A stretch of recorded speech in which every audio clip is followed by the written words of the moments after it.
আমরা এই শিব মন্দিরের নাম দিয়েছি মহাকাল মহাতীর্থ। এই দিনটি বাংলার মুকুটে আরও একটি আন্তর্জাতিক চুক্তি হিসেবে বাংলার পালঙ্কে সংযোজিত হলো, যা আগামী দিন এটা international tourism spot of destination হবে। যেমন জগন্নাথ ধাম হয়েছে, দুর্গা অঙ্গন হয়েছে।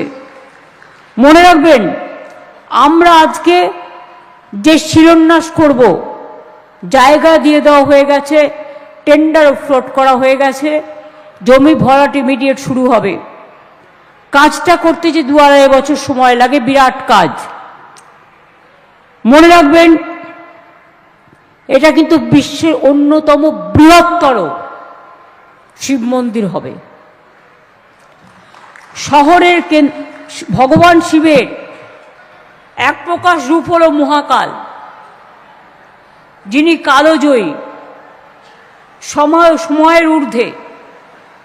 শিলিগুড়ি শহরের কেন্দ্রস্থলে মাটিগাড়া লক্ষ্মী টাউনশিপ এলাকায় 17.41 একর জমির ওপরে আমরা এটা করছি। মন্দির চত্বরটি রাস্তা থেকে দেখা যাবে। এই মহাতীর্থের দিনে 1 লক্ষ লোক আসতে পারবেন দর্শনার্থী। কমপ্লেক্সের মূল মন্দির ছাড়াও মহাদর্শনের জন্য বিশ্বের উচ্চতম হায়েস্ট